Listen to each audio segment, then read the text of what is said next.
What is happening? Welcome to the Plus Pitch Podcast, your morning pitching podcast from PitcherList.com. My name is Nick Pollack, and today is June 20th.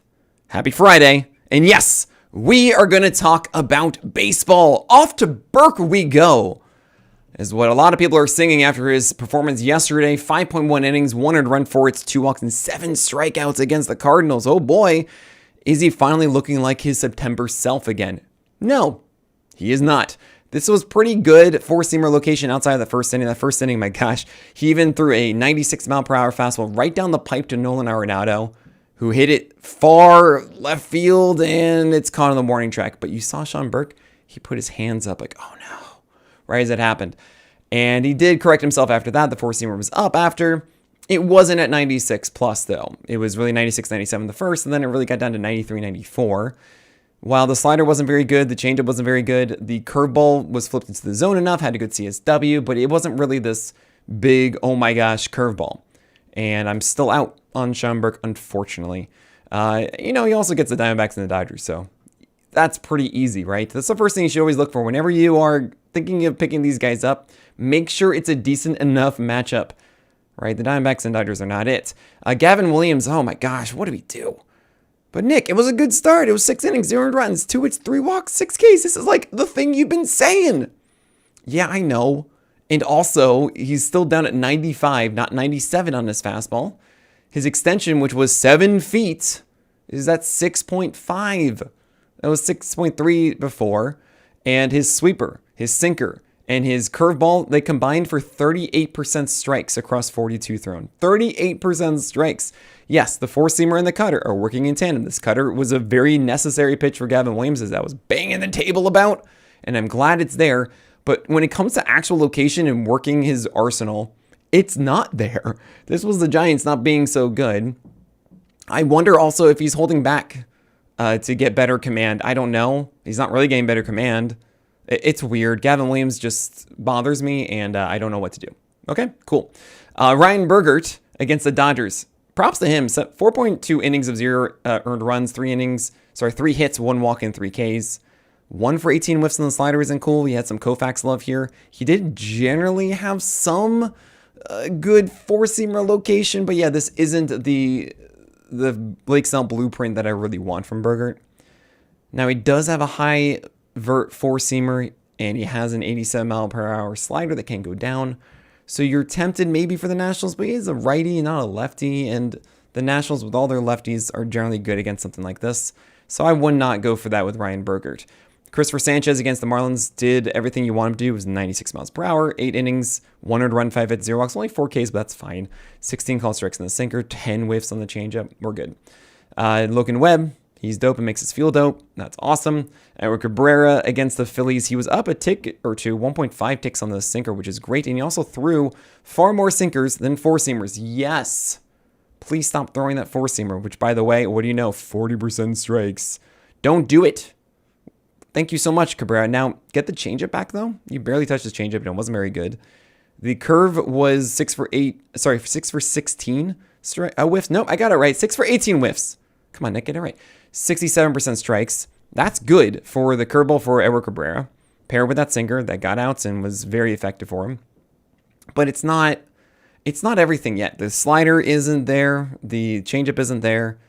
I feel as if Edward Cabrera isn't quite putting it together quite yet, and it looks like it is from the 6.1 innings, 1 run, 2 hits, 3 walks, 5 Ks against the Phillies, 82 pitches. Maybe I'm just being too critical of this and wanting something more out of him. But look, at least the sinker is the focus, and that's good. At least the curveball is gaining strikes, and that's good. I just think he needs a little bit more for those secondaries for me to really lean into him moving forward. And the next start for Edward Cabrera would be the Giants and the Twins. So maybe I am underrating this, and maybe you should be going out and getting Cabrera now. Honestly, at 82 pitches, he could have maybe finished that 7th as well. I think I'm okay with that start against the Giants. I would be fine with that, but it could easily be a reversion in the next start. Jacob Lopez, though, I would be going for in your 15-teamers and maybe your 12s as well, because he just had 21 whiffs against the Astros. 6 innings of 1 run, 4 hits, 3 walks, and 9 Ks. You're like, who is this guy? He's a southpaw for the Athletics. And yes, this was in Sacre Verde, like the harder place to pitch, and he still did well. Gallows pull at 21 whiffs, insane. His changeup. This is not actually the thing that I think about with Jacob Lopez. I think about four-seamers and cutters with good extension up and away from right-handers with this slider that sneaks in too. He had a changeup that was 11 for 31 whiffs. 42% CSW is a win against these right-handers. Slider was even back foot at times, 30% CSW. Not the highest strike rate, like 56%. But it had 5 whiffs. And then you had the cutter at 10 over 12 strikes that covered for the four-seamer that was nibbling up and away. And that was actually kind of cool. You have this four-seamer that is out of the zone that would get outs and some strikeouts if they went and chased it. But if they didn't chase it, it could be that cutter that came back over. It's a fun little game. He gets the Tigers, the Rays, and the Giants. And I'm kind of interested in that. So Jacob Lopez has gotten more strikeouts than you'd expect. I'm kind of in. It's like a 6.8 extension. We've seen it 7 before. This could be good. Michael Wacha against the Rangers, 6 innings, 1 earned run, 2 hits, 2 walks, 5 Ks. This is Wacha doing good things with his changeup, especially against right-handers too, which is kind of cool. You normally see it, changeups having success as a right-handed pitcher against left-handers. That's cool. He also had 2 strikeouts on the slider, nice, and 1 on the curve. Spencer Strider against the Mets. 6 innings, 1 earned run, 5 hits, 1 walk, and 8 strikeouts, 18 whiffs, 36% CSW. This looks like the ace of old. And yeah, the Mets aren't doing well.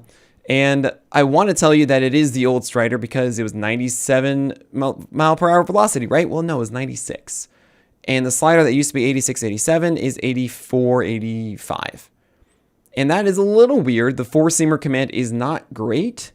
It's in the zone, but it's down and up, which might be helping him because the slider command is absurdly good. It's kind of like Jacob deGrom, down and in to lefties and down and away to right-handers. Pretty much the same spot down and glove side consistently throughout the night. It's how he got those ridiculous whiff numbers against the Rockies, and he went 14 whiffs on 40 thrown here. That is a 35% swinging strike rate. That is the slider of old returning for Spencer Strider. So that is great. I wonder if the four-seamer is going to allow more damage on it. And I'm a little like, okay, but is this real? Is this actually going to stick? Are you going to be able to have that slider command every time? But yeah, obviously we're starting Strider, but I'm not ready to say that he is just completely back. Charlie Morton against the Rays. Another good start. 6 innings, 1 earned run, 6 hits, 0 walks, 7 strikeouts. It's a Vargas rule. We keep going. And he's going against the Rangers. It was curveballs galore. He also had whiffs on his four-seamer, which is not a good shape four-seamer. But when you do the Blake Snell blueprint, you can get more out of these pitches because it was upstairs four-seamer, none in the middle of the plate. Curveballs were down. They help each other out. It's good. The guy that I really want to pick up is someone I've been interested in before. I've been out on a lot. And he had an amazing second half last year. And it's not Eric Fede. He went 5 innings, 1 earned run, 6 hits, 2 walks, 4 Ks against the White Sox, whatever. I don't really want to go for that maybe in 15-teamers. But it is someone I'm going to tell you after this break. That guy is Ryan Nelson. Yesterday against the Jays, he got the win. 5.2 innings, 1 earned run, 1 hit, 2 walks, and 4 Ks. Not the most overwhelming line, but really hard to hit. Why? Because he didn't get a ton of whiffs. It was only 8 whiffs. His fastball wasn't absurdly well spotted, but it had 21.5 inches of vert. I believe that is the highest amount of vert I have seen from a single four-seamer the entire year. He didn't throw like 10 of them. He threw 60% of these. It was something else. The fact that he didn't have anything else underneath, we're talking 50% strikes on the slider, but then 37% strikes on the cutter and curve. Like, what? Not even actually, it was like 33 and 36 on those. If he gets something else to pair with this underneath, anything for strikes underneath, this is golden. And Ryan Nelson also had a slightly flat attack angle, believe it or not. With that vert, you normally see a very steep attack angle. No, this was flat, 1.1. Yeah, I'm just like, wow. It's pretty nuts. He gets the White Sox. Ryan Nelson, look, whatever you figured out with this is over 2.5 inches more vert in Toronto. Maybe the dome is helping a little bit for it. I mean, we know that Minute Maid Park, or actually Dakin, I should say, and Tropicana increased vert slightly. Maybe the Jays are doing that, but it still wouldn't be 2.5 inches. And I didn't see that with Gausman on the other side. This is cool. So Ryan Nelson, I would pick up against the White Sox just on the off chance that he does happen to have this four-seamer at the same vert again, and also could have finally something underneath. Just anything for strikes underneath would be so good. The other side of that was Kevin Gausman, who did not do well, as I mentioned. 4.1 innings of 7 earned runs, 7 hits, 3 walks, and 4 Ks. And what's so frustrating is that he had these 2 amazing outings with his splitter finally getting whiffs again. And it did well here. 25% swing strike rate, 8 over 32 whiffs, but 53% strikes, and his four-seamer command is just bad again. And it has been for the last 3 starts now. And it shouldn't be. That's an old skill of his. He's had that before. So why is it that all of a sudden when he gets his other old skill back, he loses this one? I don't know. It's really strange. It's incredibly frustrating.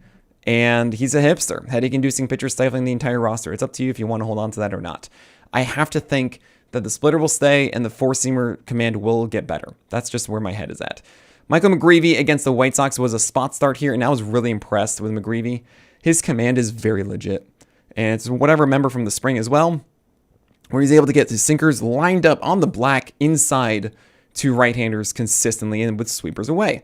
And then four-seamers and cutters were upstairs doing a Cannibal McSanchez against the lefties. And he just has that approach, and he executes it. And he had a good start. 5 innings, 1 earned run. 3 hits, 1 walk, 5 Ks. Against the White Sox, sure, yep. But if he happens to get another start, if the Cardinals see someone else, or really, sorry, if they get an opportunity for McGreevy to go past the spot start he has next time, that is against the Cubs, which I don't really want, then it would be the Pirates. And who knows where the St. Louis Cardinals rotation is in 2 weeks. So that would be something I'd very much be in for, but he likely will not be making that start. He will be making the Cubs one, but that's it. You have Chase Delander against the Nationals, 6 innings, 200 runs, 6 hits, 0 walks, and 2 strikeouts. Yeah, he survived via Koufax helping him out. His fastballs and curveballs were just well over the plate, and the Nationals obliged. They somehow didn't hit it. Fine. Get him out of Colorado. Maybe he can be good. I don't want to do it otherwise. Paul Skeens, ace is going to ace. Tarek Skubal, ace is going to ace. Paul Skeens had 21 whiffs for a co-share of the Gallows Pole. And by the way, I'm just really sad that they didn't make Skeens versus Skubal happen. Yeah, it's stupid. 5 walks, though, by Skeens. Just got to mention that. Kind of weird. Okay. Trevor Williams, number Trevor. He got Rocky Road, so he had 5.1 innings of 200 runs. But he also had a terrible whip in 6 Ks. Just don't do it. Drew Rasmussen against the Orioles, 5.1 innings of 200 runs, 4 hits, 3 walks, and 5 Ks. They pushed him to 92 pitches in this one and into the 6, which is cool. His command to right-handers was the biggest issue. Everything was nibbling on the outside of it for four-seamers and cutters, while his sinker was just well down the middle. And that really was the issue. He was great against lefties. But yeah, that's the problem. And I understand that though there are many people who don't really love Rasmussen because he's not getting strikeouts. In games like this, yeah, this is not the good whip that we expect. It's just, it isn't a ton of value. You're not getting that 6 inning, 9 strikeout game or something, 1 in every 3 games or something like that, right? So I get it, and I might be lowering him on my list a little bit because he's kind of mid in this way. And until he unlocks the breakers, he won't be incredible. Not to mention, the Rays will continue to baby him in some fashion, and it's just a different ceiling than others. Colton Gordon against the Athletics, 5 innings, 200 runs, 7 hits, 1 walk, and 4 strikeouts. I gave this a win for PLBot. Congrats, PLBot. I picked Chris Paddock. Oh, gosh, we'll talk about that one soon. It isn't easy pitching in Sacre Verde, and he looked a lot like JP Sears throwing these sweepers well over the plate, sliders too, and fastballs in there, and curves against right-handers. But against lefties, he did throw the sweeper away, which is very good. Some sinkers in there too. I'm not really too in on Colton Gordon. He goes against the Phillies next. I don't really think it's that great. I prefer Brandon Walter. Instead, I prefer Jacob Lopez as other interesting non-high velocity lefties go. Jacob Latz maybe a little bit too. He followed Sean Armstrong for the Rangers against the Nationals. 5.2 innings and 1 run, 3 hits, 1 walk, and no strikeouts. How am I supposed to butter my bread with this? This was essentially Koufax, of course, helping out. He had changeups that were actually for strikes, and one of my bigger concerns of him as a starter is that we wouldn't see changeups landing for strikes. As a reliever, he's had a lot of misses arm side. And that one other start he had, he actually got the changeup down, and he didn't here. This was middle away. Four-seamers, bit over the plate. I didn't really like this. But there is some intrigue with 18 to 19 inches of vert. And if he's able to get that changeup underneath, there can be a lot of right-handed dominance. You have Yoshinobu Yamamoto against the Padres, 6.1 innings of 300 runs, 7 hits, 0 walks, and 5 Ks. It was a bit of a careful Icarus with another run in that 7th inning. And I still can't believe that the immaculate inning was ruined by an 0-2 fastball right down the middle called the ball. I don't get it. It's absolutely frustrating. Also, throw more high fastballs. I don't care. I'm going to keep saying that. Yoshi Yamamoto. Nope. Oh my God, I can't say his name. Yoshinobu Yamamoto. I got this, guys. Sheesh. You got to throw high four-seamers if you want to really push up the strikeout totals. I'm just telling you right now, it's better. But obviously, of course, he's had a great year and yada, yada, yada. But, like, you're helping them out with these low fastballs. You give them a chance. Carlos Rodon against the Angels got the win. A poor quality start. 5 base runners, 7 Ks. He didn't have his changeup, just a 42% strike rate and 2 over 12 whiffs. Still, he did everything he needs to do with his four-seamer and slider to get there. So we're happy with Rodon. Freddie Peralta, he's a cherry bomb, and he got a win, but 5 innings, 300 runs, but 4 base runners and 6 Ks. Yep, that's a dusty donut. And yep, Freddie Peralta. Clay Holmes, 6 walks in this game against Atlanta. 4.2 innings, 300 runs, 4 hits, 5 Ks to go with those 6 walks. It's one of those games where I've been saying for a long time that Clay Holmes, oh man, he's a wild card. He's going to have the high walk rate, and he hasn't. And even in this one, I don't want to say that because where he missed was right outside of where he was supposed to. And all of them was high cutters that were just a little too high, sweepers and sliders that were just outside of the zone, away to righties, changeups that were just down off the corner. Like, not really chaotic. It was just not as accurate as he was precise, but not accurate. You have Kider Montero in a spot start for the Tigers following Tyler Holton. Maybe not a spot start, we'll see, but you don't want to roll with him. Moving forward, you might get Reese Olson back next week, so you wouldn't have any more Kider Montero. But this was against the Pirates. 5 innings of 1 and run, 3 hits, 2 walks, 5 Ks. Great stream if you went with this. Very strange to see Montero not utilize his slider much at all. He threw 6 of them. And then he elected to go with his curveball 20 times instead for a 45% strike rate and 2 over 20 whiffs. I don't get it. It makes no sense to me. But okay, it worked out, so props to you. Tyler Anderson went against the Yankees, and it was honestly good Tyler Anderson. It was changeups away, and you have the four-seamer going up and into right-handers. Good cutter command. Like, it was pretty much there, which means I'm encouraged facing the Red Sox in Los Angeles next time for Tyler Anderson. I think he can pull that one off. Chris Paddock, as I mentioned, did not have a good game, and he was at 91.4 miles per hour. If you followed this, he's pretty much been at 94 the entire season. Sometimes it was like 93 and change, but 91.4 is not what you want from Chris Paddock. He also had 2 inches less vert as well, and he only allowed 3 hits on that fastball with a 71% strike rate. This was strange. It was at Cincinnati, got the win, 5 innings, 4 runs, 6 hits, 0 walks, and 3 Ks. He also just had a bad outing against the Astros, but I don't really think that was that bad as far as his skills were concerned. This is actually poor skills. So I'm concerned, and you guys can do what you want here. I don't know what the right move is. Maybe you can hold on to him and just see how the next one goes. But I'm concerned about Chris Paddock. I got no updates for you on him. They didn't mention anything about the drop velocity. He would go against the Mariners and then the Tigers for his next 2. I honestly just feel like you move on. There has to be something here. It was not raining. I took so long trying to check if it was raining. It was not raining in Cincinnati last night for this game. So I don't know. Got nothing. Jameson Taillon against the Brewers. 4 innings of 5 earned runs, 8 hits, 1 walk, and 2 strikeouts. I wonder if the rain out messed up his routine a little bit. It was a doubleheader here, only 68 pitches too.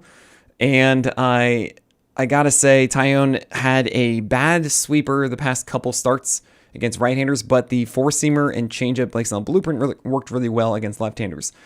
Both of those things are still bad. Or actually were bad in this one, not just one. Because the changeup was thrown just 2 times. He didn't have feel for that kick change. While the sweeper and cutter both allowed a home run to right-handers as both of them were left over the middle of the plate. He did well with the four-seamer and curve. to left-handers. But not having the kick change and also still having trouble with that sweeper to right-handers is a little concerning. It's why he's halted on this amazing Vargas rule that he's had. I'm going to imagine he's going to do better, at least with the kick change against the Cardinals, and still be good. But that is why it's likely going to be at the top of questionable, not really inside that probable. Maybe it's at the bottom of probable for Tyone. But be aware of both of those things and hope that they come back in that next one. Mike Vassell went for the White Sox 3.2 innings of 600 runs, 7 hits, 1 walk, and 6 Ks. I'm happy he got 6 strikeouts, and he's up a tick to 95 and 6 over 16 whiffs on it. But he has 13 inches of vert, and that should not continue. Andrew Heaney did not do well, and neither did Nick Martinez, and honestly, neither of them are guys you want to go for. Heaney, 700 runs in 4 innings against the Tigers, and 700 runs in 2.2 innings for Nick Martinez against the Twins. And Martinez is going to get the Yankees, Fenway, and Phillies next. And Heaney, well, it doesn't really matter. When Heaney isn't doing well, you don't do it. Not even against Milwaukee in Milwaukee. I'm sorry, I just don't want to do that. But that is it for today. Enjoy Didier Fuentes against the Marlins today. Do I want to pick him up? I think it looks like a spot start. Maybe Elder is just so bad and Fuentes is so good that they keep him around. It's also possible that you bring up a guy at 20 years old from single A for a start and you just say, you know what, let's just do this. Remember what they did with Schwellenbach a little bit, but quite a little different there. Also, AJ Smith-Shawver had something like this as well. The main thing about Fuentes is that he throws this really good 96-mile-per-hour four-seamer, and there isn't much else. So I'm very curious to see what the secondaries are, if that four-seamer can just completely dominate upstairs. And I do want to also mention that Blake Tidwell is coming back today for the Mets. It's his second start. He already made his MLB debut about a month or two ago. And really there, I'm not expecting him to do incredibly well. I think Tidwell needs more out of the secondaries. At least that's what I saw in the MLB debut. I'm curious to see what we get this time. I do think that Tidwell should be there instead of Paul Blackburn anyway. So this actually might be something that carries over. Definitely pay attention to that one as well. But also you should watch Fuentes live with the Pitcher List community tonight on Playback, playback.tv/pitcherlist. That's going to be really fun. It's going to be a hosted stream. Can't wait for that. And I'm so curious to see what Didier Fuentes has for us. But that is it for today. Thank you all so much for subbing. We got to 10,000 subscribers on YouTube, which is incredible. But that is it. So my name is Nick Pollack, and may your BABIPs be low and your strikeouts high.